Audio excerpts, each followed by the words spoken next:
Assalamu alaikum viewers and welcome back to my channel Study Law with Bushra.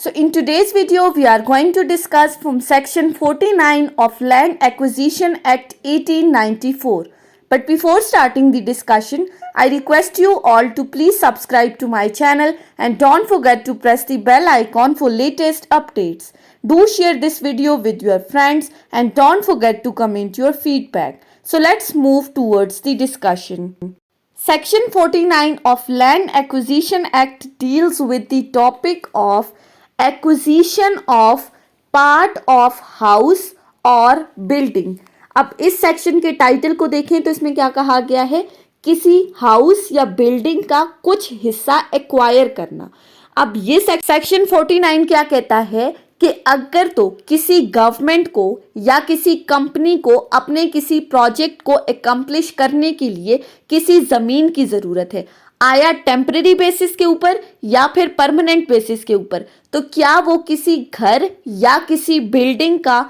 जुज़वी तौर पर हिस्सा ले सकती हैं, यानी कि उस बिल्डिंग या उस घर का कुछ हिस्सा एक्वायर कर सकती हैं। मीन्स टू से गवर्नमेंट या कंपनी का कोई प्रोजेक्ट है, उन्होंने उसके लिए land acquire, half of the requirement तो फुलफिल हो गई है, लेकिन हाफ रिक्वायरमेंट इस घर या इस बिल्डिंग का जुज़वी तौर पर कुछ हिस्सा लेने से फुलफिल होगी। तो सेक्शन 49 कहता है कि क्या गवर्नमेंट जुज़वी तौर पर मकान या घर से हिस्सा ले सकती है। सो इसका पार्ट 1 कहता है, the provision of this act shall not be put in force for the purpose of acquiring the part only of any house, manufacturing और other building if the owner desires that the whole of such house, manufactory or building shall be acquired. तो section 49 की clause 1 के अंदर इस question का answer है no, यानी कि गवर्नमेंट अपने प्रोजेक्ट को एकम्प्लिश करने के लिए किसी घर या किसी बिल्डिंग को जुज़वी तौर पर नहीं ले सकती। हाँ, अगर तो उस बिल्डिंग का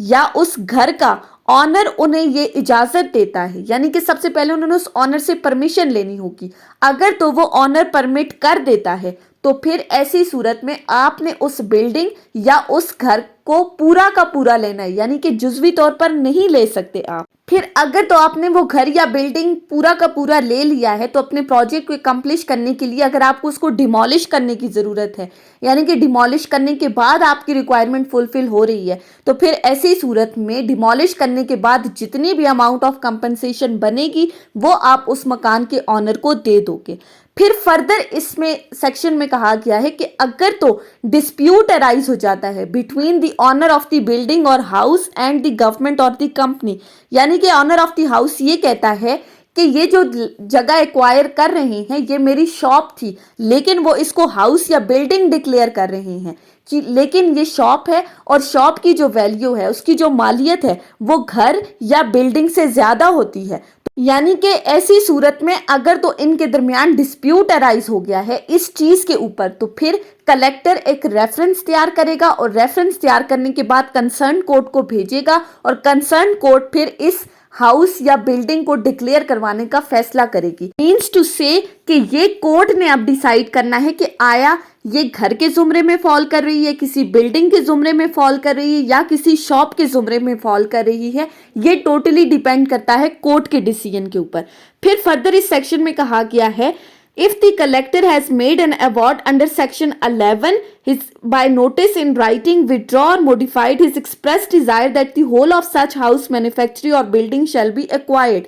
इस सेक्शन के अंदर फर्दर एक प्रोवाइजो अटैच की गई है और वो प्रोवाइजो कहती है कि अगर तो कलेक्टर ने सेक्शन 11 के अंडर कोई अवार्ड जारी किया है और उस अवार्ड के अंदर कलेक्टर ने ये फैसला कर दिया है कि फलां जो जगह है वो हाउस, बिल्डिंग या शॉप के जुमरे में फॉल नहीं करती, तो फिर ऐसी सूरत में अगर कोई डिस्प्यूट अराइज हो जाता है तो इस डिस्प्यूट को डिसाइड कौन करेगा, इसको सॉल्व आउट कौन करेगा। सो इस प्रोवाइजो में कहा गया है कि इस रेफरेंस का फिर फैसला करेगा कलेक्टर। फिर साथ ही साथ ये कहा गया है कि अगर तो उस मकान का कुछ हिस्सा चाहिए, कुछ पार्ट चाहिए उस बिल्डिंग का, तो अगर तो उस पार्ट को डिमोलिश करना है अपने किसी प्रोजेक्ट को एकम्प्लिश करने के लिए, तो आया उस हिस्से को डिमोलिश करने से पूरी की पूरी बिल्डिंग को किसी तरह का नुकसान हो रहा है या नहीं हो रहा है। तो फिर ऐसी सूरत में इन तमाम डिस्प्यूट्स का, इन तमाम ऑब्जेक्शंस का फैसला कौन करेगा? ये अपनी कंसर्न कोर्ट फैसला करेगी। उसके बाद आ जाते हैं सेक्शन 50 के ऊपर।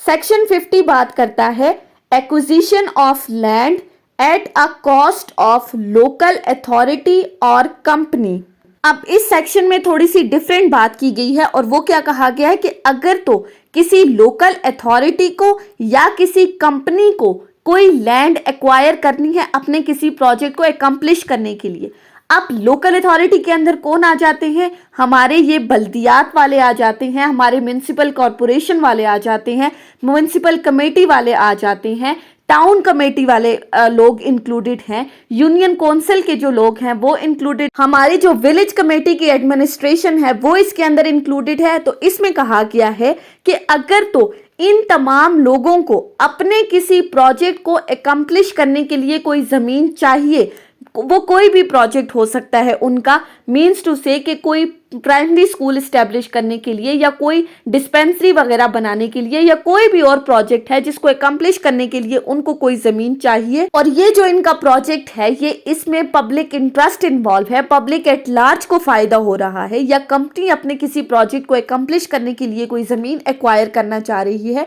तो ये सेक्शन 50 इस चीज के साथ डील करता है। अब सेक्शन 50 की क्लॉज 1 में क्या कहा गया है? Where the provisions of this act are put in force for the purpose of acquiring the land at a cost of any fund controlled or managed by local authority or of any company, the charges and incidental to such acquisition shall be defrayed from or by such fund or company, and in any proceedings held before a collector or the court in such cases, the local authority or company concerned may appear and adduce the evidence for the purpose of determining the amount of compensation. इस section में कहा गया है कि अगर तो local authority या company को कोई जमीन चाहिए तो फिर ऐसी सूरत में जो कमिश्नर है इलाके का वो एक ऑर्डर जारी करेगा, एक हुक्मनामा जारी करेगा कि फलां जो कंपनी है, यानी कि वो अप्रूवल दे रहा है कि फलां जो कंपनी है या फलां जो लोकल अथॉरिटी है जिसको अपने प्रोजेक्ट को एकम्प्लिश करने के लिए लैंड चाहिए, तो फिर ऐसी सूरत में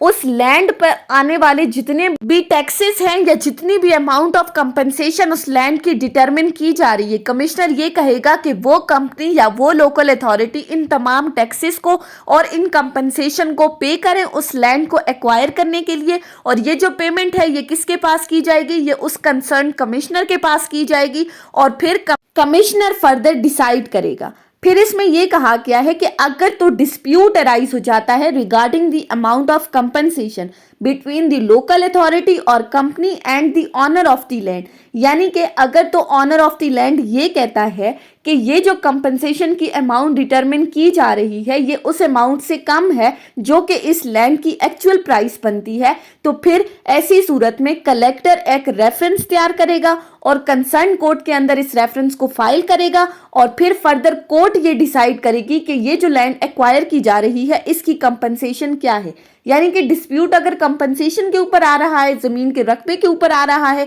या किसी भी चीज के ऊपर आ रहा है, तो फिर रेफरेंस का फैसला कंसर्न कोर्ट करेगी। फिर इसी सेक्शन में एक और प्रोवाइजो अटैच की गई है, provided that no such local authority or company shall be entitled to demand a reference under section 18। अब इस प्रोवाइजो में कहा गया है कि जो सेक्शन 18 के अंदर रेफरेंस फाइल करने की बात की गई है, उस रेफरेंस का राइट इस सेक्शन के अंदर किसको दिया गया है? उन पर्सन्स को जो कि लैंड ऑनर्स हैं, जिनकी लैंड एक्वायर की जा रही है, उन लैंड ऑनर्स के बिहाफ पे रेफरेंस फाइल किया जाएगा कलेक्टर की तरफ से। कलेक्टर इनके बिहाफ पे कोर्ट में रेफरेंस फाइल करेगा regarding the amount of compensation और the measurement of the land और any dispute that arises between the land owner and the local authority और गवर्नमेंट। लेकिन जो लोकल अथॉरिटी और कंपनी है उनको अगर किसी कंपनसेशन या मेजरमेंट के ऊपर एतराज है तो इस सेक्शन के अंदर उनको राइट नहीं दिया गया कि वो कोर्ट के अंदर रेफरेंस फाइल कर सके। उसके बाद आ जाती है सेक्शन 51। सेक्शन 51 बात करती है exemption from stamp duty and fees.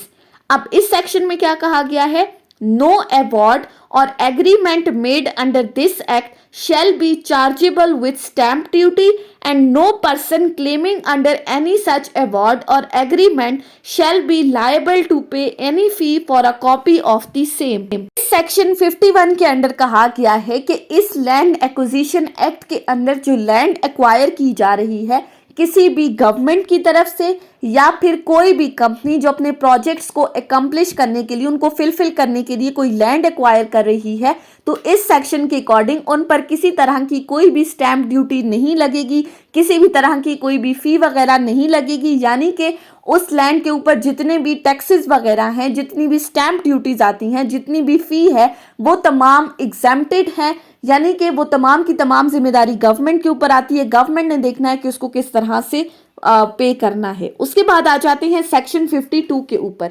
Section 52 बात करता है notice in case of the suits for anything done in pursuance of this act. अब ये सेक्शन क्या कहता है? No suit or other proceeding shall be commenced or prosecuted against any person for anything done in pursuance of this act without giving to such person a month's previous notice in writing of the intended proceeding and of the cause thereof, nor after the tender of the sufficient amounts. Section 52 कहता है कि इस land acquisition act के अंदर अगर किसी officer को appoint किया जा रहा है इस एक्ट के अंदर किसी भी प्रोसीडिंग्स को कंडक्ट करने के लिए, कोई भी इंक्वायरी कंडक्ट करने के लिए regarding the acquiring of the land, और अगर तो वो ऑफिसर अपनी ऑफिशियल ड्यूटी परफॉर्म कर रहा है with bona fide intention, means to say कि उसकी इंटेंशन बिल्कुल अच्छी है और वो सिर्फ और सिर्फ इंक्वायरी के पर्पजेस के लिए वो प्रोसीडिंग्स कंडक्ट कर रहा है, तो उस पर्सन के अगेंस्ट किसी भी तरह की कोई भी सिविल या क्रिमिनल प्रोसीडिंग्स इनिशिएट नहीं की जाएंगी। लेकिन अगर वो officer during the process of the inquiry अगर वो कोई ऐसा काम कर रहा है जो कि अगेंस्ट द लॉ है, against the act land acquisition act, यानी कि उसकी इंटेंशन जो है मेलाफाइडी है, वो अच्छी नीयत के साथ इंक्वायरी कंडक्ट नहीं कर रहा, तो ऐसी सूरत में जो पर्सन एग्रीव्ड है इस पर्सन की प्रोसीडिंग्स से, यानी कि इस प्रोसीडिंग्स के नतीजे में जो फैसला आ रहा है उससे एग्रीव्ड है, और अगर तो ये एग्रीव्ड पर्सन इस ऑफिसर के अगेंस्ट किसी तरह की कोई प्रोसीडिंग्स कंडक्ट करना चाह रहा है, यानी कि सिविल प्रोसीडिंग्स या क्रिमिनल प्रोसीडिंग्स इनिशिएट करना चाह रहा है, तो ऐसी सूरत में ये एग्रीव्ड पर्सन उस बंदे को, उस ऑफिसर को 30 दिन से पहले एक नोटिस देगा। यानी कि 30 दिन का नोटिस देना मस्ट है अगर आप कोई भी इन प्रोसीडिंग्स इनिशिएट कर रहे हो। उसके बाद आ जाती है सेक्शन 53। सेक्शन 53 बात करती है code of civil procedure to apply to proceedings before the court. अब ये सेक्शन 53 क्या कहता है? save in so far as they may be inconsistent with anything contained in this act, the provision of the code of civil procedure shall apply to all the proceedings before the court under this act। Simple सी बात की गई है कि इस land acquisition act के अंदर जितनी भी प्रोसीडिंग्स कंडक्ट की जाएंगी वो बिल्कुल उसी तरीकाकार के मुताबिक की जाएंगी जो कि CPC 1908 के अंदर तरीकाकार बताया गया है। यानी कि वही तमाम रूल्स एंड प्रोसीजर, वही तमाम रूल्स एंड रेगुलेशंस फॉलो किए जाएंगे जो CPC के अंदर बताए गए हैं। उसके बाद है सेक्शन 54 जो कि बात करता है appeals in proceedings before the court. अब इस सेक्शन के अंदर सिंपली बात की गई है कि इस लैंड एक्विजिशन एक्ट के अंदर अगर आपने किसी भी फैसले के अगेंस्ट अपील फाइल करनी है तो appeal shall only lie in proceeding under this act to the high court from the award। यानी कि सिंपली अपील जाएगी हाई कोर्ट के अंदर। फिर फर्दर कहा गया है कि अगर तो हाई कोर्ट के फैसले से भी आप खुद को एग्रीव्ड कंसीडर करते हैं तो उसकी अपील फाइल की जाएगी सुप्रीम कोर्ट के अंदर। उसके बाद आ जाते हैं इस एक्ट के लास्ट सेक्शन के ऊपर जो कि है सेक्शन 55 जो कि बात करता है power to make the rules. तो इस सेक्शन 55 के अंदर कहा गया है कि प्रोविंशियल गवर्नमेंट के पास ये पावर है कि वो तमाम रूल्स एंड रेगुलेशंस बनाए उन ऑफिसर्स की गाइडेंस के लिए जिनको इस एक्ट के अंदर अपॉइंट किया गया है कोई भी इंक्वायरी या कोई भी प्रोसीडिंग्स कंडक्ट करने के लिए। यानी कि सिंपली ऑफिसर्स के लिए जो रूल्स बनाए जाएंगे उसकी रूल्स बनाने की पावर्स है प्रोविंशियल गवर्नमेंट के पास।